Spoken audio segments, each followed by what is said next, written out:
ಹೊರಟ್ವಿ. ಈಗ ಟೈಮಲ್ಲಿ 11 ಗಂಟೆ ಆಯಿತು. ಹೂ ಕೊಯ್ದಿದ್ರಲ್ಲ ಇವತ್ತು ನಮ್ಮ ಮನೆಯವರೇ ದೇವ್ರ ಪೂಜೆ ಕೂಡ ಮಾಡಿದ್ದಾರೆ, ಚೆನ್ನಾಗಿ ಮಾಡಿದ್ದಾರೆ.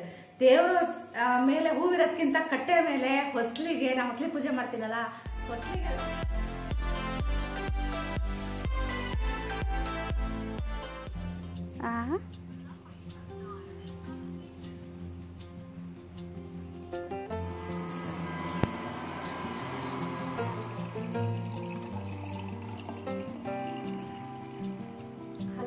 Good morning, welcome back to the channel Krupa Malnad. ನಾನು ಕೃಪಾ. ಟೈಮ್ ಬಂದು 6:30 ಆಯಿತು. ನಮ್ಮ ಮನೆಯವರು ಹೋದರು, ಬೇಗ ಹೋಗಬೇಕು ಅಂತ ಕೆಲಸದವ್ರನ್ನ ಕರ್ಕೊಂಡು ಹೋಗಬೇಕು. ಹೊಸ ರೂಟೀನ್ ಅವ್ರದ್ದೊಂದು ಶುರುವಾಗಿದೆ. ನಿನ್ನೆ ತಲೆ ಸ್ನಾನ ಮಾಡಿದ್ದೀನಿ, ತಲೆನೇ ಬಾಚ್ಕೊಂಡಿರಲಿಲ್ಲ. ಸಂಜೆ ಏನಾಯಿತು ಅಂದರೆ ಇದ್ದಕ್ಕಿದೆ ಈಗ ಬಾಚ್ಕೊಂಡೆ. ಬೆಳಗ್ಗೆ ಎದ್ದು ಸಿಕ್ಕು ಅಂದರೆ ಸಿಕ್ಕಾಗಿತ್ತು. ತಲೆ ಸ್ನಾನ ಮಾಡಿದೆ, ಹಾಗೆ ಸುಟ್ಟು ಪೇಟೆಗೆ ಹೋಗೋದಿತ್ತು. ಪೇಟೆಗೆ ಹೋದೆ, ಹಾಗೆ ತಲೆನ ಕಟ್ಕೊಂಡು ಹೋಗ್ಬಿಟ್ಟೆ. ಮಧ್ಯಾಹ್ನ ಅನ್ನೋಷ್ಟೊತ್ತಿಗೆ ತಲೆನೋವು, ಥಂಡಿ ತಲೆನೋವು ಶುರುವಾಗ್ಬಿಡ್ತು. ಆಮೇಲೆ ಒಂದು ಮಾತ್ರೆ ತಿಂದೆ, ಆಮೇಲೆ ಕಡಿಮೆ ಆಯಿತು. ನಿನ್ನೆ ಸಂಜೆಯಿಂದನೇ ಬ್ಲಾಗೆಲ್ಲ ಶುರು ಮಾಡೋಣ ಅಂತ ಅಂದ್ಕೊಂಡಿದ್ದೆ. ಅದು ಎಳ್ಳು ಯಾಕೋ ಗೊತ್ತಿಲ್ಲ, ಒಂಥರ ಮುಗ್ದಂಗೆ ಆಗಿತ್ತು. ಇದು ಅವತ್ತು ಯಾವಾಗ ಶಿವರಾತ್ರಿಲಿ ಉಂಡೆ ಕಟ್ಟಕ್ಕೆ ಅಂತ ತಂದಿರೋ ಎಳ್ಳಿದು. ತುಂಬ ಚೆನ್ನಾಗಾಗುತ್ತೆ. ಇದರಲ್ಲಿ ನೈಲಾನ್ ಎಳ್ಳಲ್ಲ, ಅದರಲ್ಲಿ ಸ್ವಲ್ಪ ಕೆಂಪಿರುತ್ತೆ ಆ ಎಳ್ಳಿದು. ಅದಕ್ಕೆ ಅದನ್ನು ತೊಳೆದು ನಿನ್ನೆ ರಾತ್ರಿ ದೋಸೆ ಹೊಯ್ದೆಲ್ಲ ಹಂಚಿನ ಮೇಲೆ ಹಿಂಗೆ ಹಾಕಿದ್ದೆ. ಒಂಚೂರು ಇದು ಆರಲಿ ಅಂತ. ನಾನು ಚೂರು ಹಂಚಿದೆ ಬಿಸಿ ಮಾಡ್ತೀನಿ, ಅಷ್ಟು ಚೆನ್ನಾಗಿ ಆರಿಲ್ಲ. ಫ್ರೀಝರಲ್ಲಿ ಇಟ್ಟರೆ ಇರುತ್ತೆ, ಎಲ್ಲದನ್ನೂ ಫ್ರೀಝರಲ್ಲಿ ಇಡು ಅಂದರೆ ಜಾಗ ಎಲ್ಲಿಂದ ತರೋದು ಫ್ರೀಝರಲ್ಲಿ. ಹಾಗಾಗಿ ಅದಕ್ಕೆ ಬೆಳಗ್ಗೆ ಎದ್ದೋಳೆ. ನಮ್ಮನೆಯವರು ಹೋದರು, ಟೀ ಕುಡಿ ಅಂದರು. ನಾನು ರಾತ್ರಿನೂ ನನಗೆ ಆ ಥಂಡಿ ಸೀನು ಅಂದರೆ ನನಗೆ ಥಂಡಿ ಅಂದರೆ ಅಲರ್ಜಿ ಆಗಿರೋದು ಅನಿಸುತ್ತೆ. ಥಂಡಿ ಆ ಥರ ಅಲರ್ಜಿ ಆಯಿತು ಅಂದರೆ ನಂಗೆ ಸೀನ್ ತುಂಬ ಬರುತ್ತೆ. ಒಂದು 150ರಿಂದ ಒಂದು 200 ಸೀನ್ ತಿನ್ನೇನೋ. ರಾತ್ರಿ ನಾವು ಒಂದೇ ದೋಸೆ ತಿಂದೆ, ನನಗೆ ಅಷ್ಟು ಸೀನ್ ಬರ್ತಾಯಿತ್ತು. ಆಮೇಲೆ ನಮ್ಮನೆಯವ್ರ ಪೇಟೆಗೆ ಹೋಗಿ ಮೀಟಿಂಗ್ ಮುಗಿಸ್ಕೊಬರೋರೆ ಒಂದು ಮಾತ್ರೆ ತಂದರು, ಆಮೇಲೆ ತಿಂದೆ. ಅವರು ಮುಂಚೆನೇ ತಂದು ಕೊಡ್ತೀನಿ ಅಂದರು. ನಾನು ಅಷ್ಟು ಥಂಡಿ ಅನ್ನಿಸ್ತಿರ್ಲಿಲ್ಲ ನನಗೆ. ಅವ್ರು ಸೀನ್ತಾ ಇದ್ದೆ, ಕಮ್ಮಿ ಆಗ್ಬೋದು ಅಂತ ಅಂದ್ಕೊಂಡೆ. ಅದೇನಿಲ್ಲ, ರಾತ್ರಿ ಆದಂಗೂ ಜಾಸ್ತಿನೇ ಆಗೋಯ್ತು. ಏನು ರಾತ್ರಿ ಮೈಯೆಲ್ಲ ಬಿಸಿ ಇತ್ತ ಏನೋ ಗೊತ್ತಿಲ್ಲ, ಒಂಥರ ಜ್ವರ ಬಂದು ಎದ್ದಿದ್ದೀನೇನೋ ಅನ್ನೋ ಥರ ಅನ್ನಿಸ್ತಾ ಇದೆ. ಕಸ ಎಲ್ಲ ಹೊಡೆದಾಯಿತು, ರಂಗೋಲಿ ಹಾಕಬೇಕು. ಫಸ್ಟ್ ಅದೇ ನೀರು ಕುಡಿಯೋಣ ಅಂತ ಹಶು ಆಗ್ತಾ ಇದೆ. ರಾತ್ರಿ ಊಟ ಚೆನ್ನಾಗಿ ಮಾಡಿಲ್ಲ ಅಂದರೆ ಬೆಳಗ್ಗೆ ಎದ್ದ ತಕ್ಷಣ ನಂಗೆ ಅದೊಂದು ಪ್ರಾಬ್ಲಮ್, ಹಶು ಆಗುತ್ತೆ. ಸಿಂಬಂಗೆ ಬಿಸ್ಕೆಟ್ ಹಾಕ್ತಾ ಇದ್ರ, ಆವಾಗ ನನಗೂ ಬಿಸ್ಕೆಟ್ ತಿನ್ನಬೇಕು ಅಂತ ಅನ್ನಿಸ್ತು. ಆವಾಗ ನಾನು ಮುಖ ತೊಳೆದಿರಲಿಲ್ಲ, ಜಸ್ಟ್ ಎದ್ದು ಬಂದಿದ್ದೆ ಅಷ್ಟೇ. ಅವ್ರು ಎದ್ದು ಬಂದಿದ್ರು, ನಾನು ಎದ್ದು ಬರಲಿಲ್ಲ. ನಿನ್ನೆ ಕಾಯಿ ಹೊಡ್ಕೊಂಡೆ, ಸಂಜೆನೆ ಕಾಯಿ ಎಲ್ಲ ತುರಿದು. ಒಂದೊಂದಿನ ಏನು ಮಾಡ್ತೀನಿ ಅಂದರೆ ಸಂಜೆನೆ ಕಾಯಿ ತುರಿದು ಎಲ್ಲ ರೆಡಿ ಮಾಡಿ ಇಟ್ಕೊಬಿಡ್ತೀನಿ. ಒಂದಿನ ತುರಿಯೋಕ್ಕೂ ಹೋಗಿ ಇವಾಗ ಸ್ವಲ್ಪ ದಿನದಿಂದ ನನಗೆ ಮುಖದಲ್ಲಿ ಡಾರ್ಕ್ ಸ್ಪಾಟ್ಗಳು ಜಾಸ್ತಿ ಆಗ್ತಾ ಇತ್ತು. ಹಾಗೆ ನಾನೇನು ಮಾಡಿದೆ ಅಂದರೆ ನನ್ನ ಫ್ರೆಂಡ್ ಹತ್ರ ಹೀಗೆ ಮಾತಾಡ್ತಾ ಹಿಡಿದೆ, ಯಾವುದಾದ್ರೂ ಒಳ್ಳೆ ಡಾಕ್ಟರ್ ಇದ್ದಾರಾ ನನಗೆ ಸಜೆಸ್ಟ್ ಮಾಡು ಅಂತ ಹೇಳಿದೆ. ಅದಕ್ಕೆ ಅವಳು ಹೇಳಿದ್ಲು, ಒಂದು ಕ್ಯೂರ್ಸ್ಕಿನ್ ಅಂತ ಒಂದು ಆ್ಯಪ್ ಇದೆ, ಅದನ್ನು ನೀನು ಪ್ಲೇಸ್ಟೋರ್ಗೆ ಹೋಗಿ ಡೌನ್ಲೋಡ್ ಮಾಡ್ಕೊ ಅಂತ ಹೇಳಿದ್ಲು. ಹಾಗೆ ನಾನು ಕೂಡ ಪ್ಲೇಸ್ಟೋರ್ಗೆ ಹೋಗಿ ಕ್ಯೂರ್ಸ್ಕಿನ್ ಆ್ಯಪನ್ನು ಡೌನ್ಲೋಡ್ ಮಾಡಿಕೊಂಡೆ. ಹೋದ ತಕ್ಷಣ ಅದು ನಮ್ಮನ್ನ ಒಂದು ಒಳ್ಳೆ ಡಾಕ್ಟರ್ ಹತ್ರ ಕರ್ಕೊಂಡು ಹೋಗುತ್ತೆ. ಅವಾಗ ಡಾಕ್ಟರ್ ನಮ್ಮನ್ನ ಕೇಳ್ತಾರೆ, ನೀವು ಸ್ಕಿನ್ ಪ್ರಾಬ್ಲಮ್ ಇದೆಯೋ ಅಥವಾ ಹೇರ್ ಪ್ರಾಬ್ಲಮ್ ಇದೆಯೋ ಅಂತ. ನಾನು ಅಲ್ಲಿ ಚೂಸ್ ಮಾಡಿಕೊಂಡೆ. ನನಗೆ ಸ್ಕಿನ್ ಪ್ರಾಬ್ಲಮ್ ಇರೋದ್ರಿಂದ ಸ್ಕಿನ್ ಬಗ್ಗೆ ಅಂತ ಕೇಳಿದೆ. ಆವಾಗ ಅವರು ಕೆಲವೊಂದು ಕ್ವಶನ್ಗಳನ್ನ ಕೇಳ್ತಾ ಹೋಗ್ತಾರೆ. ನೀವು ಪೀರಿಯಡ್ಸ್ ಕರೆಕ್ಟಾಗಿ ಆಗ್ತೀರಾ, ಆಮೇಲೆ ಏನು ಆಹಾರ ತಗೊತೀರಾ, ಆಮೇಲೆ ಏನೇನು ಪ್ರಾಬ್ಲಮ್ ಇದೆ, ಆಮೇಲೆ ನೀವೇನಾದರೂ ಮೆಡಿಸಿನ್ ಯಾವುದಾದ್ರು ಬೇರೆ ತಗೊತಾ ಇದ್ದೀರಾ ಅಂತ ಎಲ್ಲ ಕೇಳ್ತಾರೆ. ಅವಾಗ ನಾವು ಅದಕ್ಕೆ ಕರೆಕ್ಟಾಗಿರೋ ಒಂದು ಆನ್ಸರ್ನ ಕೊಡಬೇಕಾಗುತ್ತೆ. ಮುಖಕ್ಕೆ ಎಷ್ಟು ಹಚ್ಚೋದು ಮುಖ್ಯನೋ ಅಷ್ಟೇ ಒಳಗೆ ನಾವು ಏನು ತಗೊತೀವಿ ಅನ್ನೋದು ಕೂಡ ಮುಖ್ಯ ಆಗುತ್ತೆ. ಹಾಗಾಗಿ ಅವರು ಒಂದು ಡಯಟ್ ಪ್ಲಾನನ್ನು ಕೂಡ ನಮಗೆ ಹೇಳಿ ಕೊಡ್ತಾರೆ. ಆನಂತರ ನಮಗೆ ಒಂದು ಫೋಟೋ ತೆಗೆಯೋದಕ್ಕೆ ಹೇಳ್ತಾರೆ. ಎದುರುಗಡೆಯಿಂದ ಒಂದು, ಹಾಗೆಯೇ ಹೀಗೆ ಸೈಡಿಂದ ಒಂದು. ತೆಗೆದ ತಕ್ಷಣ ನಮ್ಮ ಮುಖನ ಸ್ಕಿನ್ನ ಫುಲ್ ಅನಲೈಸ್ ಮಾಡ್ತಾರೆ. ಅನಲೈಸ್ ಮಾಡಿಬಿಟ್ಟು ಒಂದು ಕಸ್ಟಮೈಸ್ ಆಗಿರೋ ಒಂದು ಕಿಟ್ಟನ್ನು ನಮಗೆ ಕಳಿಸ್ತಾರೆ. ನೋಡಿ, ನನಗೂ ಕೂಡ ಈ ಥರ ಒಂದು ಕಸ್ಟಮೈಸ್ ಆಗಿರೋ ಕಿಟ್ ಬಂದಿದೆ. ಇದರಲ್ಲಿ ಏನೇನಿದೆ ಅನ್ನೋದು ಕೂಡ ನಿಮಗೆ ನಾನು ತೋರಿಸ್ತೀನಿ. ಒಂದು ಫೇಸ್ ವಾಶ್ ಇರುತ್ತೆ, ಹಾಗೆಯೇ ಇದು ಫೇಸ್ ವಾಶ್, ಇದು ಬಂದ್ಬಿಟ್ಟು ಫೇಸ್ ವಾಶ್, ಮತ್ತು ಇದು ಬಂದು ಸನ್ಸ್ಕ್ರೀಮ್ ಇದೆ. ಹಾಗೆಯೇ ಒಂದು ರಾತ್ರಿ ಹಚ್ಚೋದಕ್ಕೆ ಕೂಡ ಒಂದು ಕ್ರೀಮ್ನ ಕೊಡ್ತಾರೆ. ಇದರಲ್ಲಿ ಚೆನ್ನಾಗಿ ಒಂದು ಸ್ವಲ್ಪ ಇದು 1-2-3 ಡ್ರಾಪ್ ಹಾಕ್ಕೊಂಡು ಫೇಸ್ ವಾಶನ್ನ ಮಾಡಿಬಿಟ್ಟು ಆನಂತರ ನಾವು ಸನ್ಸ್ಕ್ರೀನ್ ಎಲ್ಲಾದರೂ ಹೊರಗಡೆ ಹೋಗಬೇಕು ಅಂದರೆ ಸನ್ಸ್ಕ್ರೀನ್ನ ಕೂಡ ನಾವು ಬಳಸಬೇಕಾಗುತ್ತೆ. ಹಾಗೆ ರಾತ್ರಿ ಕೂಡ ಒಂದು ಕೊಡ್ತಾರೆ. ಆಮೇಲೆ ನಮಗೆ ಈ ಕಿಟ್ ಬಂದ ತಕ್ಷಣ ನಮಗೆ ಹೇಳ್ತಾರೆ ಅದನ್ನು ಹೇಗೆ ಯೂಸ್ ಮಾಡಬೇಕು ಅನ್ನೋದನ್ನು ಕೂಡ ನಮಗೆ ಹೇಳ್ತಾರೆ. ಆಮೇಲೆ ತಿಂಗಳಿಗೆ ಒಂದ್ಸಲ ಆದರೂ ಅವರದ್ದು ಫಾಲೋ ಅಪ್ ಕೂಡ ಇರುತ್ತೆ. ಮತ್ತು ಇದು ಬರೀ ನನಗೆ 1500 ರೂಪಾಯಿ ಆಗಿದೆ ಈ ಕಿಟ್ ನನಗೆ. ಆಮೇಲೆ ಎಲ್ಲರಿಗೂ ಒಂದೇ ಥರದೇ ಇರುತ್ತೆ ಅಂತ ಇಲ್ಲ, ಯಾಕಂದರೆ ನನ್ನ ಸ್ಕಿನ್ನನ್ನು ಅನಲೈಸ್ ಮಾಡಿಬಿಟ್ಟು ಇದು ನನಗೆ ಕಸ್ಟಮೈಸ್ ಆಗಿ ಬಂದಿರೋ ಕಿಟ್, ಇದು ನನಗೆ ಮಾತ್ರ ಇದು ಬಂದಿರೋದು. ನೀವು ಯಾರಿಗಾದರೂ ನನ್ನ ಥರ ಯಾರಿಗಾದರೂ ಪ್ರಾಬ್ಲಮ್ ಇದೆ ಅಂತ ಅಂದರೆ ನೀವು ಕೂಡ ಕ್ಯೂಸ್ಕಿನ್ ಆ್ಯಪ್ನ ಇದರಲ್ಲಿ ಡೌನ್ಲೋಡ್ ಮಾಡ್ಕೊಳ್ಳಿ ಪ್ಲೇಸ್ಟೋರಲ್ಲಿ.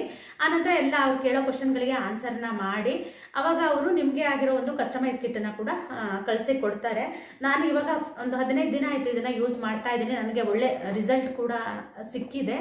ನಿಮಗೂ ನಂತರನೇ ಯಾರಿಗಾದರೂ ಈ ಥರ ಸ್ಕಿನ್ ಪ್ರಾಬ್ಲಮ್ ಇತ್ತು ಅಂದರೆ ಖಂಡಿತ ನೀವು ಕ್ಯೂಸ್ಕಿನ್ ಆ್ಯಪನ್ನು ಡೌನ್ಲೋಡ್ ಮಾಡಿಕೊಂಡು ನಿಮ್ದು ಏನೇನು ಪ್ರಾಬ್ಲಮ್ ಇದೆ ಅದನ್ನು ಡಾಕ್ಟರ್ ಹತ್ರ ಹೇಳ್ಕೊಳ್ಳಿ.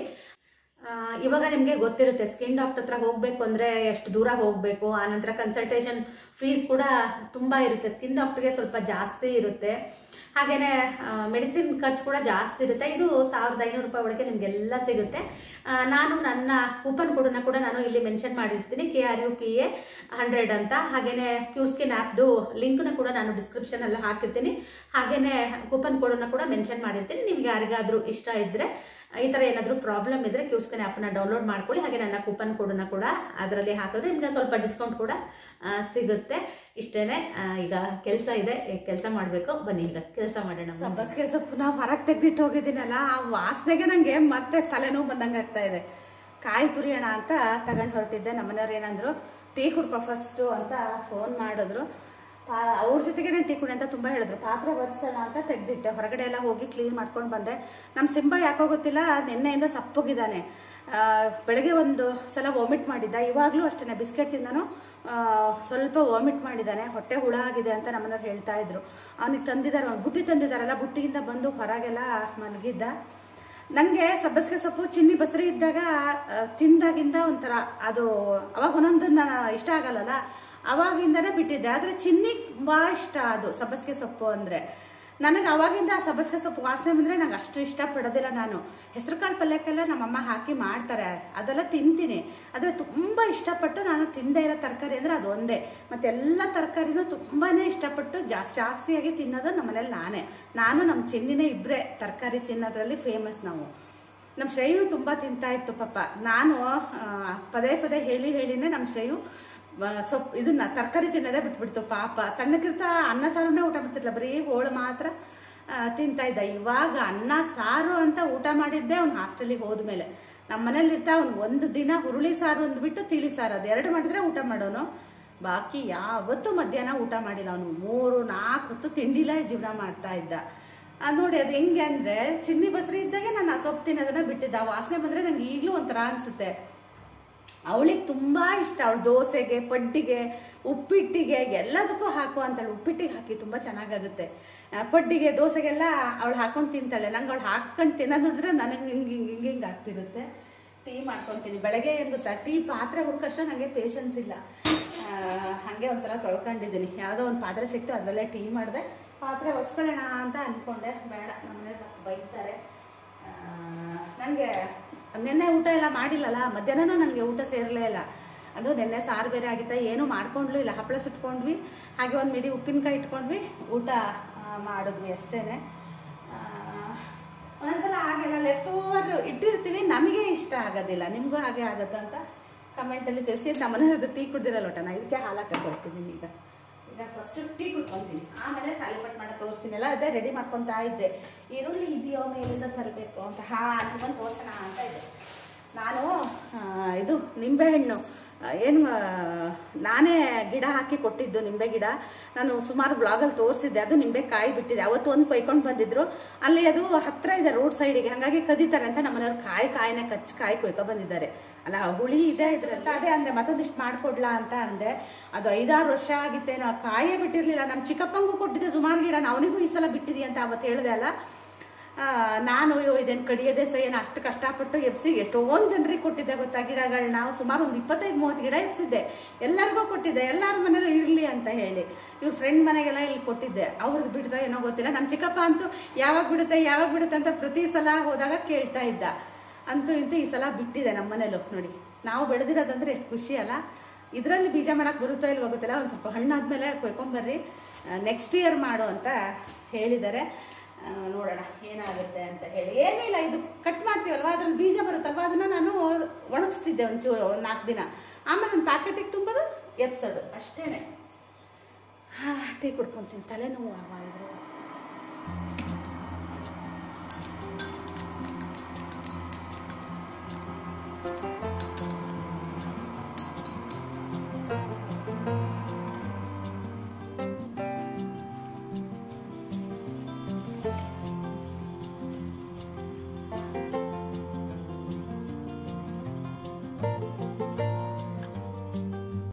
ಟೀ ಎಲ್ಲ ಕುಡಿದಾಯಿತು. ಆದರೆ ಏನು ಗೊತ್ತಾ, ಬಿಸ್ಕೆಟ್ ತಿಂದು ಟೀ ಕುಡಿದ್ರೆ ಆ ಟೇಸ್ಟು ಒಂಥರ ಟೀ ಟೇಸ್ಟ್ ಬರೋದೇ ಇಲ್ಲ.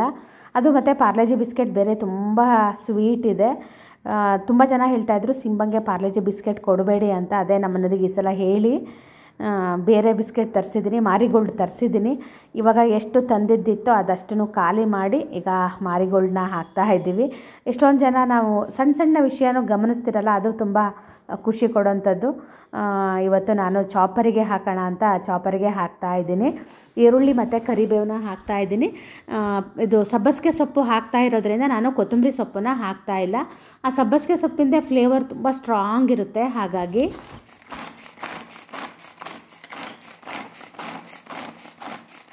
ಮಧ್ಯಾಹ್ನ ಗೃಹ ಪ್ರವೇಶಕ್ಕೆ ಹೋಗಬೇಕಲ್ವ, ಹಾಗಾಗಿ ಬೆಳಗ್ಗೆ ಎಷ್ಟು ಬೇಕೋ ಅಷ್ಟಕ್ಕೆ ಮಾತ್ರ ತಾಲಿಪಟ್ಟನ ಮಾಡ್ತೀನಿ. ಹಾಗೆ ಸಂಜೆಗೂ ಕೂಡ ಒಂದು 2 ಮಾಡೋಣ ಅಂತ ಅಂದ್ಕೊಂಡಿದ್ದೀನಿ. ಅನ್ನ ಎಷ್ಟಿದೆಯೋ ನೋಡಿ ಈಗ ತಾಲಿಪಟ್ಟನ ಮಾಡಬೇಕಾಗುತ್ತೆ. ನಾನು ಈಗ ಅನ್ನನ ಮಿಕ್ಸಿ ಹಾಕ್ತಾ ಇದ್ದೀನಿ. ಅನ್ನ ಮತ್ತು ಸ್ವಲ್ಪ ಉಪ್ಪು ಹಾಕಿ ಅಕ್ಕಿ ಹಿಟ್ಟನ್ನು ಹಾಕಿ ಮಿಕ್ಸಿ ಹಾಕಿ ಮಾಡೋದ್ರಿಂದ ತಾಲಿಪಟ್ಟು ನಿಮಗೆ ತಟ್ಟೋದಕ್ಕೆ ಈಸಿ ಆಗುತ್ತೆ. ಕೆಲವೊಬ್ಬರು ಅನ್ನನ ಯೂಸ್ ಮಾಡೋದಿಲ್ಲ ಮುಸ್ರೆ ಅಂತ. ಆದರೆ ನಾನು ಅನ್ನ ಉಳಿದಾಗ ದಿನ ರೊಟ್ಟಿ ಮಾಡೋದೇನು ಅಂತ ಈ ಥರ ತಾಲಿಪಟ್ಟನ್ನ ಮಾಡ್ತಾಯಿದ್ದೀನಿ. ಸ್ವಲ್ಪ ಉಪ್ಪು ಹಾಕಿದ್ದೀನಿ, ಹಾಗೆಯೇ ಅಕ್ಕಿ ಹಿಟ್ಟನ್ನು ಹಾಕಿದ್ದೀನಿ. ಇದಕ್ಕೆ ನೀವು ಬೇಕಿದ್ದರೆ ನಾನು ಹಸಿಮೆಣಸು ಹಾಕಿದೆ ಅಲ್ವಾ, ಅದ್ರ ಬದಲು ನೀವು ಅಚ್ಕಾರದ ಪುಡಿ ಹಾಗೆ ಅರಿಶಿಣದ ಪುಡಿನೂ ಹಾಕ್ಬಿಟ್ಟು ಮಿಕ್ಸಿ ಮಾಡಿದ್ರೆ ಈಸಿ ಆಗುತ್ತೆ. ನಾನು ಫಸ್ಟ್ ಸಲ ಹಾಗೆ ಮಾಡಿದ್ದೆ. 2ನೇ ಸಲ ಮಾಡಬೇಕಿದ್ರೆ ಸ್ವಲ್ಪ ಅರಿಶಿಣದ ಪುಡಿನ ಹಾಕಿ ಈ ಥರ ಮಿಕ್ಸಿನ ಮಾಡ್ಕೊಂಡಿದ್ದೀನಿ.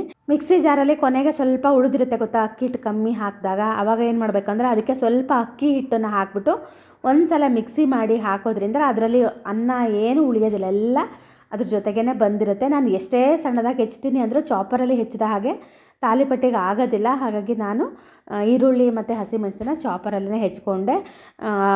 ಇದ್ರ ಸೊಪ್ಪನ್ನು ಹಾಕಲಿಲ್ಲ, ಪಾಲಕ್ ಸೊಪ್ಪು ಅಂತ ಇದ್ದೀನಿ ನಾನು.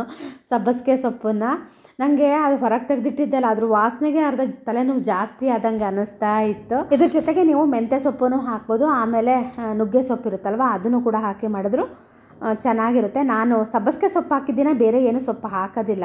ಯಾಕಂದರೆ ಅದು ತುಂಬ ಸ್ಟ್ರಾಂಗ್ ಇರುತ್ತಲ್ಲ ಅದ್ರ ಫ್ಲೇವರು. ನಂತರ ನಿಮಗೂ ಯಾರಿಗಾದರೂ ಈ ಥರ ಸಬ್ಬಸಿಗೆ ಸೊಪ್ಪು ಇಷ್ಟ ಇಲ್ವಾ ಅಂತ ನನಗೆ ಕಮೆಂಟಲ್ಲಿ ತಿಳಿಸಿ. ನನಗೆ ಹೆಸರು ಕಾಳು ಮೊಳಕೆ ಬಸಿರೋ ಒಗ್ಗರಣೆ ಪಲ್ಯ ಮಾಡ್ತಾರಲ್ಲ ಅದು ಚೆನ್ನಾಗಿರುತ್ತೆ. ನೀರೇನೂ ಹಾಕಿಲ್ಲ ನಾನು, ಹಾಗೆ ಈ ಥರ ನಾದಿ ಇಟ್ಕೊಂಡಿದ್ದೀನಿ. ಇದಕ್ಕೆ ಸೌತೆಕಾಯಿ ಇದ್ದರೆ ಇನ್ನೂ ಚೆನ್ನಾಗಿರುತ್ತೆ. ನನ್ನ ಹತ್ರ ಇವತ್ತು ಸೌತೆಕಾಯಿ ಇರಲಿಲ್ಲ, ಹಾಗಾಗಿ ಹಾಕಲಿಲ್ಲ. ಬರೀ ಅಕ್ಕಿ ಹಿಟ್ಟು ಮತ್ತು ಅನ್ನನ ಮಿಕ್ಸಿ ಮಾಡಿರ್ತೀವಲ್ವ, ಅದು ಸ್ವಲ್ಪ ನೀರು ಒಡೆಯುತ್ತೆ ಆಮೇಲೆ. ಹಾಗಾಗಿ ನೀರು ಹಾಕಿ ನಾದಬಾರ್ದು. ನಿಮಗೆ ಬೇಕಿದ್ದರೆ ಸ್ವಲ್ಪ ನೀರು ಹಾಕ್ಕೊಂಡು ಬೇಕಿದ್ದರೆ ನಾದ್ಕೊಂಡು ಮಾಡ್ಬೋದು. ಸ್ವಲ್ಪ ಗಟ್ಟಿ ಇದ್ದರೆ ನಿಮಗೆ ತಟ್ಟಬೇಕಿದ್ರೆ ರೊಟ್ಟಿ ಶೇಪು ಚೆನ್ನಾಗಿ ಬರುತ್ತೆ. ಇಲ್ಲಾಂದರೆ ತಾಲಿಪಟ್ಟಿನ ಶೇಪು ಅಷ್ಟು ಚೆನ್ನಾಗಿ ಬರೋದಿಲ್ಲ. ಹಾಗೆಯೇ ಬಾಳೆ ಎಲೆಲೇ ತಟ್ಟೋಣ ಅಂತ ಬಾಳೆ ಎಲೆ ಕೂಡ ಕೊಯ್ತಾ ಇದ್ದೀನಿ. ಮತ್ತು ಬಾಳೆ ಎಲೆನ ಕೊಯ್ತಾರೆ ಗೊತ್ತಾ, ಆವಾಗ ಒಂದೇ ಬಾಳೆ ಎಲೆನ ಒಯ್ಯಬಾರ್ದು ಅಂತ ಹೇಳ್ತಾರೆ. ಮನೆ ಒಳಗೆ ಒಂದು ಸಣ್ಣ ಪೀಸ್ ಜೊತೆ ಒಂದ್ರ ಜೊತೆ ಇನ್ನೊಂದು ಸಣ್ಣ ಪೀಸ್ ಆದರೂ ಮಾಡಿಕೊಂಡು ಒಯ್ಯಬೇಕು ಅನ್ನೋ ಒಂದು ಶಾಸ್ತ್ರ ಇದೆ.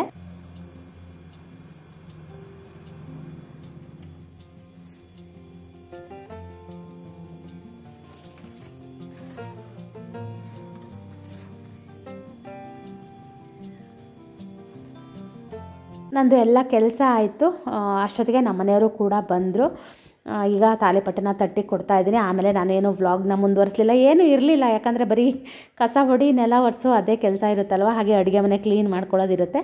ಅಡುಗೆ ಮನೆನ ನಾನು ಕಟ್ಟೆ ಎಲ್ಲ ಕ್ಲೀನ್ ಮಾಡಿರಲಿಲ್ಲ. ಯಾಕಂದರೆ ಇದು ಎಣ್ಣೆ ಹಚ್ಚಿ ತಟ್ಟಿದಾಗ ಮತ್ತೆ ಇಡೀ ಕಟ್ಟೆ ಎಲ್ಲ ಎಣ್ಣೆ ಆಗುತ್ತೆ. ಅದಕ್ಕೆ ನಾನು ಕೆಳಗಡೆ ಒಂದು ಪೇಪರ್ ಇಟ್ಕೊಂಡಿದ್ದೀನಿ. ಆವಾಗ ಎಣ್ಣೆ ಏನಾದರೂ ಕೈಯಿಂದ ಸ್ವಲ್ಪ ಬಿದ್ದರೂ ಆ ಪೇಪರ್ ಮೇಲೆ ಬೀಳುತ್ತಾ ಅಂತ ಇನ್ನೊಂದು ಚೂರು ದೊಡ್ಡದಾಗಿ ಪೇಪರ್ನ ಬಿಡಿಸ್ಕೊಂಡ್ರೂ ಕೂಡ ಕ್ಲೀನ್ ಇರುತ್ತೆ ಕಟ್ಟೆ. ಏನು ಗೊತ್ತಾ, ಅಡುಗೆ ಮಾಡೋದು ಸುಲಭ, ಆದರೆ ಕ್ಲೀನ್ ಮಾಡೋದಿದೆಯಲ್ಲ ಅದು ತುಂಬ ತಲೆ ನೋವಾಗುತ್ತೆ. ನಾನು ಅದಕ್ಕೆ ಮೇಲ್ಗಡೆ ಸ್ವಲ್ಪ ಬಿಳಿ ಎಳ್ಳಿತ್ತಲ್ವ ಅದನ್ನು ಕೂಡ ಮೇಲೆ ಉದುರಿಸ್ತಾ ಇದ್ದೀನಿ. ಬಿಳಿ ಎಳ್ಳಲ್ಲಿ ತುಂಬ ಕ್ಯಾಲ್ಶಿಯಮ್ ಇರುತ್ತಂತೆ. ನೀವು ಎಲ್ಲ ಅಡುಗೆಗಳಿಗೂ ಸ್ವಲ್ಪ ಜಾಸ್ತಿ ಯೂಸ್ ಮಾಡಿ.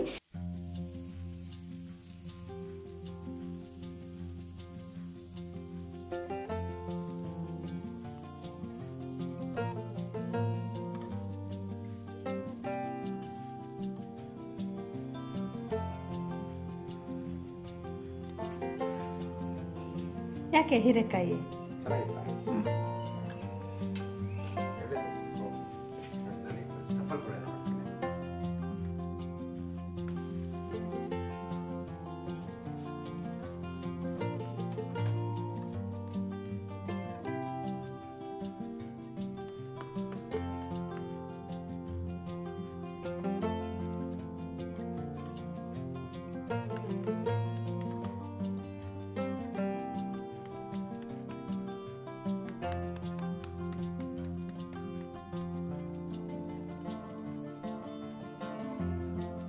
ನಾನು ಸ್ವಲ್ಪ ಜೋಳ ಇತ್ತು, ಅದನ್ನು ನಾನೀಗ ಇದ್ರ ಜೊತೆ ಮಿಕ್ಸ್ ಮಾಡ್ತಾ ಇದ್ದೀನಿ. ಅದ್ರ ಜೊತೆನೇ ಮಿಕ್ಸ್ ಮಾಡಿದ್ರೆ ತಟ್ಟೋದಕ್ಕೆ ಚೆನ್ನಾಗಿ ಬರೋದಿಲ್ಲ. ಆದರೆ ಇದು ಕೂಡ ಹಾಗೆ ಎಡವಟ್ಟಾಯಿತು. ಆಮೇಲೆ ತೋರಿಸ್ತೀನಿ ಏನಾಯಿತು ಅಂತ.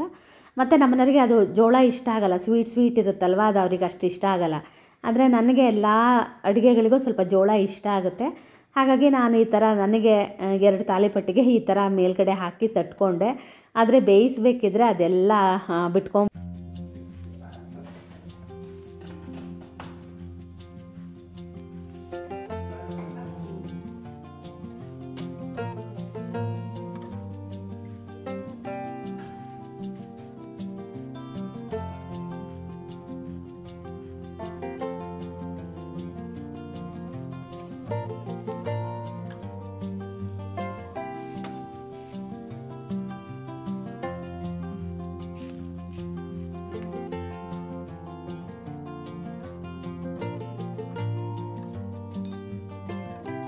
ನಾನು ಮಾಡಿರೋ ಥರ ಎಡವಟ್ಟು ನೀವು ಮಾಡಬೇಡಿ.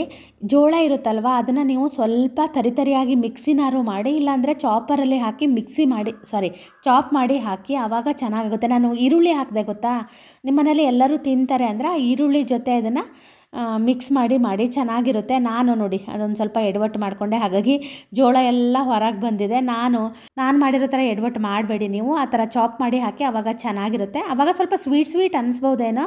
ನಾನು ತಾಲಿಪಟ್ಟಿಗೆ ಕಾಯಿ ಬಜ್ಜಿ ಮಾಡಿದ್ದೆ, ಹಾಗೆಯೇ ಬೆಣ್ಣೆ. ತಾಲಿಪಟ್ಟು ತಿನ್ನೋದು ಆಮೇಲೆ ಜೋಳ ತಿನ್ನೋದು ಆಯಿತು. ಆ ಥರ ಬೆಂದಿರುತ್ತಲ್ವ, ಜೋಳ ತಿನ್ನೋಕ್ಕೆ ಚೆನ್ನಾಗಿರುತ್ತೆ. ಈ ಒಲೆಯಲ್ಲಿ ಕೆಂಡದಲ್ಲೆಲ್ಲ ಸುಟ್ಕೊಡ್ತಾರೆ ಗೊತ್ತಾ, ಆ ಥರ ತಿಂದಂಗೆ ಅನ್ನಿಸ್ತಾ ಇತ್ತು. ಕೆಲಸ ಎಲ್ಲ ಆಯಿತು. ಟೈಮ್ ಬಂದು 10:15 ಆಯಿತು. ಎಷ್ಟು ಬೇಗ ಕೆಲಸ ಮಾಡಿದ್ರೂ ಕೆಲಸ ಮಾತ್ರ ಮುಗಿಯೋದಿಲ್ಲ. ಇವತ್ತು ನಮ್ಮ ಮನೆಯವರು ಫಸ್ಟ್ ಸ್ನಾನ ಮಾಡ್ತಾ ಇದ್ದಾರೆ. ನಾನು ಒಳಗಡೆ ಕಸ ಹೊಡೆದು ನೆಲ ಒರೆಸಿರ್ತೀನಲ್ಲ, ಒಳಗೆ ಬಂದರೆ ಬೈತೀನಿ, ಮತ್ತು ಒಂದೊಂದ್ಸಲ ಹೊಡಿತೀನಿ ಕೂಡ ಅವನಿಗೆ. ಅದಕ್ಕೆ ಪಾಪ ನಮ್ಮ ಸಿಂಬ ಏನು ಮಾಡಿದ್ದಾರೆ ಅಂದರೆ, ಇವತ್ತು ನಮ್ಮ ಮನೆಯವರು ಜೀವನದಲ್ಲಿ ಫಸ್ಟ್ ಟೈಮ್ ದೇವ್ರ ಪೂಜೆಗೆ ಹೂ ಕೊಯ್ದಿದ್ದಾರೆ. ನಾನು ದೇವ್ರ ಪಾತ್ರನೂ ತೊಳೆದಿರಲಿಲ್ಲ. ಎಂತಕ್ಕೆ ಇವತ್ತು ನೆನಪೇ ಇಲ್ಲ ನನಗೆ. ಅವರು ಈಗ ನಾನೇನು ಹೇಳಿಲ್ಲ ಅವರಿಗೆ, ಅವರೇ ಹೂ ಕೊಯ್ದರು. ಆದರೆ ದೇವ್ರ ಪಾತ್ರೆನ ಅಂದರೆ ಪಾಚಲಿ ಎಲ್ಲ ತೊಳೆದಿರಲಿಲ್ಲ, ಗಂಟೆ ಅದೆಲ್ಲ ತೊಳೆದಿರಲಿಲ್ಲ. ಅದೆಲ್ಲ ನಾನು ತೊಳೆಯೋದಕ್ಕೆ ಅಂತ ಹೂವು ಇತ್ತಲ್ಲ, ಹೂವಿನ ಪಾತ್ರೆ ಮುಂದ್ಗಡೆ ಹಸಿ ಇತ್ತು, ನೆಲ ಒರೆಸಿದ್ದೆ. ಹಾಗಾಗಿ ಹಿಂದ್ಗಡೆ ಬಾಗಿಲಿಂದ ಹೋಗೋಣ ಅಂತ. ನಮ್ದು ಹಿಂದ್ಗಡೆ ಬಾಗಿಲು ಮುಂದ್ಗಡೆಗೆ ಆಗುತ್ತೆ. ಅಲ್ಲಿಂದ ಹೋದ್ನಾ, ಇವನು ಒಳಗೆ ಹೋದ್ರೆ ಇನ್ನು ಮಮ್ಮಿ ಬೈತಾಳೆ ಅಂತ ಹೇಳಿ ಪಾಪ ಇಲ್ಲಿ ಬಂದು ಹೆಂಗೆ ಮಲಗಿತ್ತು ಗೊತ್ತಾ. ನಾನು ನಿಮಗೆ ತೋರ್ಸೋಣ ಅನ್ನೋಷ್ಟೊತ್ತಿಗೆ ಅವನು ಅದೇ ಎದ್ದೇ ಬಿಟ್ಟ. ನಮ್ಮ ಮನೆಯವ್ರು ಸ್ನಾನ ಮಾಡೋರನ್ನ ಬಂದು ಬ್ರಷ್ ಮಾಡ್ತಾಯಿದ್ರು. ಬನ್ನಿ ನೋಡಿ ಅಂತ ಕರೆದು ತೋರಿಸಿದ್ದೀನಿ. ಎಷ್ಟು ಬುದ್ಧಿ ಇರುತ್ತೆ ಗೊತ್ತಾ. ಅದಕ್ಕೆ ಅವ್ರ ಡ್ಯಾಡಿ ಹೇಳ್ತಾರೆ, 2 ಬಿಸ್ಕೆಟ್ ಹಾಕು ಪಾಪ ಅಂತ. ಸಿಂಬಾ ಈಗ ಹೊಡಿತೀನಿ ನೋಡಿ ನಾನು. ಅವರಿಗೆ 2 ಬಿಸ್ಕೆಟ್ ಹಾಕಿ ಈಗ ನಾನು ಕೂಡ ಸ್ನಾನಕ್ಕೆ ಹೋಗಬೇಕು. ಬಿಸಿಲು ಚೆನ್ನಾಗಿ ಬಂದಿದೆ, ಸೆಕೆ ಅಂದರೆ ಸೆಕೆ. ಎಲ್ಲ ಕೆಲಸ ಆಯಿತು. ಈಗ ಸ್ನಾನ ಮಾಡಿ ರೆಡಿಯಾಗಿ ಹೋಗೋದು ಒಂದೇ ಇರೋದು. ಒಂದು ಕೂದಲು ತುಂಬ ಬೀಳುತ್ತಲ್ಲ, ನಂಗೆ ಅದ್ರದ್ದು ಅಲರ್ಜಿ ಆಗುತ್ತೆ. ನಮ್ಮ ಮನೆಯವರು ಹೂ ಕೊಯ್ದಿದ್ದಾರೆ. ಒಂದು 4 ಹೂ ಮಾತ್ರ ಕೊಯ್ದಿದ್ರು. ಅವ್ರು ಪೂಜೆ ಮಾಡೋದು ಹಂಗೆ, ಎಲ್ಲ ದೇವರಿಗೆ ಹೆಸರು ಹೇಳಿ ಒಂದು ಹೂ ಇಡ್ತಾರೆ. ನಂಗೆ ಹಂಗಲ್ಲ, ತುಂಬ ಹೂ ಬೇಕು. ನಾನು ಹೋಗಿ ಮತ್ತೆ ಹೂ ಕೊಯ್ಕೊಂಡು ಕರ್ಕೆ ಕೊಯ್ಕೊಂಡು ಬಂದೆ. ನಾನು ಡೇರೆ ಹೂವೆಲ್ಲ ಕೊಯ್ಯಲ್ಲ, ಮುಡ್ಸಕ್ಕೆ ಚೆನ್ನಾಗಾಗಲ್ಲ. ಹಾಗಾಗಿ ಇವತ್ತು ನಮ್ಮ ಮನೆಯವರು ಡೇರೆ ಹೂವೆಲ್ಲ ಕೊಯ್ದುಬಿಟ್ಟಿದ್ದಾರೆ. ಫಸ್ಟ್ ಟೈಮ್ ಜೀವನದಲ್ಲಿ ಹೂ ಕೊಯ್ದಿಯಾರಲ್ಲ, ಅದಕ್ಕೆ ಹೆಂಗೆ ಕೊಯ್ದಿಯಾರ ತೋರಿಸೋಣ ಅಂತ ತೋರಿಸ್ತಾ ಇದ್ದೇನೆ ನಿಮಗೂ ಕೂಡ. ಹೊರಟ್ವಿ. ಈಗ ಟೈಮಲ್ಲಿ 11 ಗಂಟೆ ಆಯಿತು. ಹೂ ಕೊಯ್ದಿದ್ರಲ್ಲ ಇವತ್ತು ನಮ್ಮ ಮನೆಯವರೇ ದೇವ್ರ ಪೂಜೆ ಕೂಡ ಮಾಡಿದ್ದಾರೆ, ಚೆನ್ನಾಗಿ ಮಾಡಿದ್ದಾರೆ. ದೇವ್ರ ಮೇಲೆ ಹೂವಿರೋದಕ್ಕಿಂತ ಕಟ್ಟೆ ಮೇಲೆ ಹೊಸ್ಲಿಗೆ, ನಾವು ಹೊಸ್ಲಿ ಪೂಜೆ ಮಾಡ್ತೀನಲ್ಲ, ಹೊಸ್ಲಿಗೆಲ್ಲ ಪೂಜೆ ಮಾಡಿ ಒಳಗಡೆ ದಾಟಕ್ಕೆ ಬರ್ತಿರೋ ರೀತಿ ಪೂಜೆ ಮಾಡಿದ್ದಾರೆ, ಚೆನ್ನಾಗಿ ಮಾಡಿದ್ದಾರೆ. ತೋರಿಸ್ತೀನಿ ಹಾಗೆ ಒಂದು ಸ್ವಲ್ಪ ನಿಮಗೆ. ಹಾಗೆ ಹೊರಟ್ವಿ. ಈಗ ಸಿಂಪಲ್ಲಾಗಿ ಕಾಟನ್ ರೇಷ್ಮೆ ಸೀರೆ ಉಟ್ಕೊಂಡಿದ್ದೀನಿ. ಬ್ಲೌಸ್ ಇದರದ್ದಲ್ಲ, ನಾನು ಇದಕ್ಕೆ ಮ್ಯಾಚ್ ಮಾಡಿದ್ದೀನಿ. ಹಳೆ ಬ್ಲೌಸ್ಗಳು ಒಂದೂ ಬರೋದಿಲ್ಲ, ಎಲ್ಲ ಮ್ಯಾಚಿಂಗ್ ಬ್ಲೌಸ್ಗಳು ತೊಗೊಂಡು ಹೊಲಿಸ್ಬೇಕು. ಆದರೆ ಗೊತ್ತಲ್ವಾ, ಸಿಗಲ್ಲ ಅದು ಕಲರು. ನನ್ನ ಹತ್ರನೂ 2 ಕಾಟನ್ ರೇಷ್ಮೆ ಇದೆ. ಒಂದು ಗ್ರೀನ್ ಕಲರ್ದು ಒಂದಿದೆ, ಆಮೇಲೆ ಇನ್ನೊಂದು ಯಾವ ಕಲರ್ದು ಲೈಟು ಎಲ್ಲೋ ಒಂಥರ ಕಲರ್ ತಿಳಿ ಎಲ್ಲೋ ಅದು ತುಂಬ ಚೆನ್ನಾಗಿದೆ. ಅದಕ್ಕೆ ಬ್ಲೌಸ್ ಸಿಗೋದು ತುಂಬ ಡೌಟು. ನೋಡ್ಬೇಕು, ಎಲ್ಲಾದರೂ ಮಿಕ್ಸ್ ಮ್ಯಾಚ್ ಮಾಡೋ ಥರದ್ದು ಡಿಸೈನ್ ಇರೋದು ಬ್ಲೌಸ್ ಸಿಗುತ್ತಲ್ವ, ಆ ಥರದ್ದೇನಾದರೂ ತೊಗೊಂಡು ಹೊಲಿಸೋಣ ಅಂತ. ಇದೇನು ಗೊತ್ತಾ, ಮದುವೆ ಇದ್ದಾಗ ತೆಳ್ಳಗಿರ್ತೀವ, ಆಮೇಲೆ ದಪ್ಪ ಆಗ್ತೀವಲ್ಲ, ಬ್ಲೌಸ್ ಹುಡ್ಕೋದೆ ಭಾಳ ಕಷ್ಟವಾಗಿರೋದು. ಅದು ಮ್ಯಾಚಿಂಗ್ ಅಂತೂ ಸಿಗೋದೇ ಇಲ್ಲ. ಇವಾಗ ಸುಮ್ಮನೆ ಇದಕ್ಕೊಂದು ಯಾವುದಾದ್ರು ಬ್ಲೌಸ್ ಹಾಕ್ತಾರಲ್ವ, ಆ ಥರ ಹಾಕೋಣ ಅಂದ್ಕೊಂಡಿದ್ದೀನಿ. ಇಲ್ಲ ರೌಕೆ ಜೊತೆಗೆ ಹಾಕಿ ಒಂದಿನ ನೋಡ್ತೀನಿ ಹುಟ್ಟು. ಅದೆಲ್ಲರೂ ಚೆನ್ನಾಗಿ ಅನಿಸಿದ್ರೆ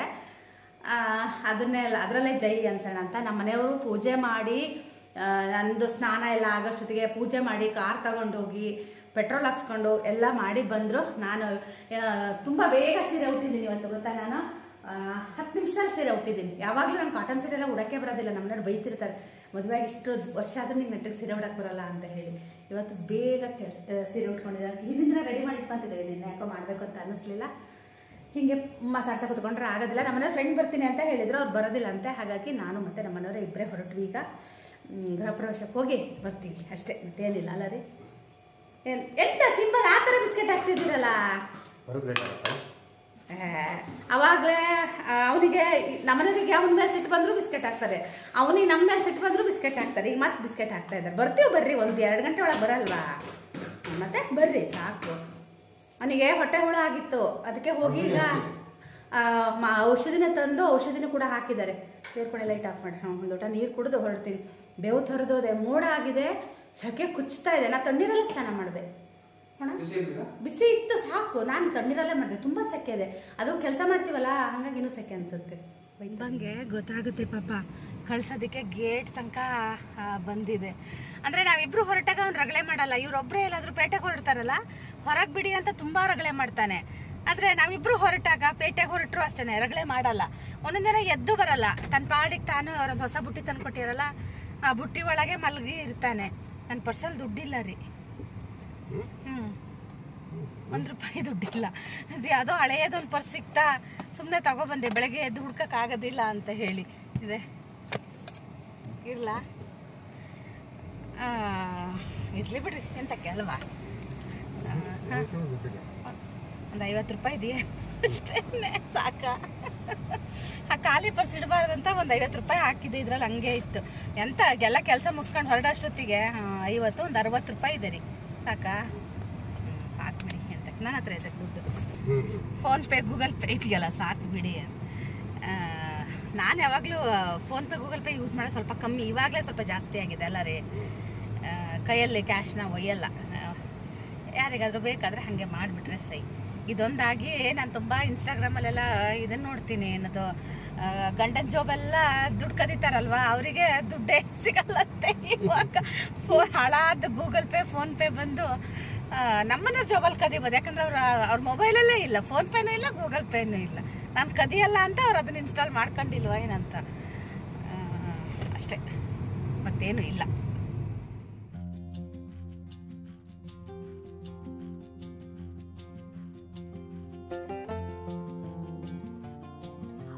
ಶ್ರೇಯು ಇದ್ದಿದ್ರೆ, ಇಲ್ಲ ಚಿನ್ನಿ ಇದ್ದಿದ್ರೆ ಏನಾದರೂ ಹೊರಟ ತಕ್ಷಣ ಏನಾದರೂ ತಿನ್ನಬೇಕಿತ್ತು. ಅದು ನಮ್ಮ ಶ್ರೇಯು ಇದ್ದಿದ್ರಂತೂ ಬಿಡಿ, ಅದು ಇದು ಹಾಳು ಮುಳು ತಿಂತಿದ್ದ. ನಮ್ಮನೆಯವರು ಸ್ವಲ್ಪ ಶ್ರೇಯು ಥರನೇ ಆಗಿದ್ದಾರೆ ಈಗ. ಅವರಿಗೂ ಅಷ್ಟೇ, ಅಂಗಡಿ ನೋಡಿದ ತಕ್ಷಣ ತಡೆಯ ಏನಾದರೂ ತಿನ್ನೋಣ ಅಂತ ಹೇಳಿ ಹೋಗಿ ಏನೋ ಒಂದು ತೊಗೊಂಡು ಬಂದಿದ್ದಾರೆ. ಅವ್ರು ಕೇಳಿದ್ರಂತೆ ಮಕ್ಕಳಿದಾರಣ ಅಂತ. ಅದಕ್ಕೆ ಇಲ್ಲಪ್ಪ ನಾವೇ ತಿನ್ನೋಕ್ಕೆ ಅಂತ ಹೇಳಿದ್ರಂತೆ. ಒಂದಷ್ಟು ಚಾಕ್ಲೇಟು ಹಾಗೆಯೇ ಬಟಾಣಿ ತೊಗೊಬಂದಿದ್ದಾರೆ. ನನಗೆ ಈ ಬಟಾಣಿಕ್ಕಿಂತನೂ ಮತ್ತೊಂದು ಥರ ಬಟಾಣಿ ಇರುತ್ತೆ ಗೊತ್ತಾ, ಗಟ್ಟಿ ಬಟಾಣಿ, ಅದು ಸ್ವಲ್ಪ ಇಷ್ಟ ಆಗುತ್ತೆ. ಎಲ್ಲ ಕಡೆ ನೆಟ್ಟಿ ಮಾಡೋದಕ್ಕೆ ರೆಡಿ ಮಾಡ್ತಾ ಇದ್ದರು. ಇವತ್ತು ಸ್ವಲ್ಪ ಬಿಸಿಲು ಬಂದಿತ್ತು, ಆದರೆ ಹಿಂದಿನ ದಿನ ಹುಚ್ಚು ಮಳೆ ಹೊಯ್ದಿತ್ತು. ಹಾಗೇನೂ ನಾನು ಗೃಹ ಪ್ರವೇಶದ ಆ ಥರದ್ದೇನು ವೀಡಿಯೋನ ಮಾಡಲಿಲ್ಲ. ಹಾಗೆ ವಾಪಸ್ ಮನೆಗೆ ಬರಬೇಕಿದ್ರೆ ನಮ್ಮನೆಯವರು ನನಗೊಂದು ಐಸ್ ಕ್ರೀಮ್ನ ಕೊಡಿಸಿದ್ರು. ಚೆನ್ನಾಗಿರುತ್ತೆ, ಕುಲ್ಫಿ ಅಮೂಲ್ ಅವ್ರದ್ದು. ನನಗೆ ಭಾಳ ಇಷ್ಟ. ನಾನು ಯಾವುದೇ ಐಸ್ ಕ್ರೀಮ್ ತಿನ್ನೋದಿಲ್ಲ, ತಿಂದರೆ ಇದೊಂದೇ ಕುಲ್ಫಿ ಮಾತ್ರ ತಿಂತೀನಿ. ಇದರಲ್ಲಿ ತುಂಬ ಥರದ್ದು ಫ್ಲೇವರ್ ಎಲ್ಲ ಇದೆ. ಎಲ್ಲದನ್ನೂ ಟ್ರೈ ಮಾಡಿ, ಎಲ್ಲದೂ ಒಂದಕ್ಕಿಂತ ಒಂದು ಚೆನ್ನಾಗಿದೆ. ಹಾಗೆಯೇ ಇವತ್ತಿನ ವ್ಲಾಗ್ನ ಕೂಡ ಇಲ್ಲಿಗೆ ಮುಗಿಸ್ತಾ ಇದ್ದೀನಿ. ನೆಕ್ಸ್ಟ್ ವ್ಲಾಗಲ್ಲಿ ಸಿಗ್ತೀನಿ.